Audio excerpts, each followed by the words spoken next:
بڑی انفارچونیٹ چیز ہے کہ جب میری گورنمنٹ آئی تو ہم نے پوری کوشش کی ہندوستان سے کہ ہم اپنے جو بھی ایشوز ہیں، اور ہمارا ایشو بیسکلی کشمیری ایک ہی ایشو ہے، ہم اس کو کیسے ڈائلاگ کے ذریعے حل کریں اور اپنی ایک سویلائزڈ نیبرز کی طرح اپنی ریلیشن شپ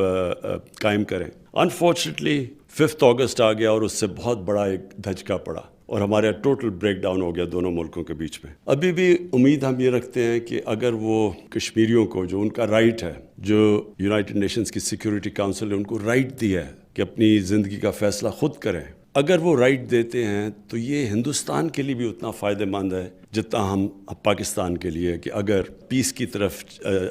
ڈائلاگ کے ذریعے اگر کشمیر کا ریزولوشن کی طرف جاتا ہے تو یہ سارا علاقہ چینج ہو جاتا ہے، اور اس سے دونوں ملک کو بہت فائدہ ہے۔ ہندوستان کو بھی فائدہ اس لیے ہے کہ وہاں بھی بہت غربت ہے، تو سب سے زیادہ اگر غربت کو دور کرنا ہے تو ہماری ٹریڈنگ ٹائز اور ہماری اکنامک ٹائز اسٹرانگ ہو، ہماری ریجنل کنیکٹیوٹی بڑھے، ہندوستان کو فائدہ وہ بھی کنیکٹ ہو جاتے ہیں سینٹرل ایشیا تک۔ یہ ایک آگے صرف ایک ایشو ہے جو ہمیں روک کے رکھا ہوا ہے اس وقت تک۔ ہم تو اپنی کوشش کریں گے لیکن ہندوستان کو پہلا قدم لینا پڑے گا، کیونکہ 5 اگست کے بعد اب جب تک وہ پہلا قدم نہیں لیتے تو ہم انفارچونیٹلی آگے نہیں بڑھ سکتے وہاں۔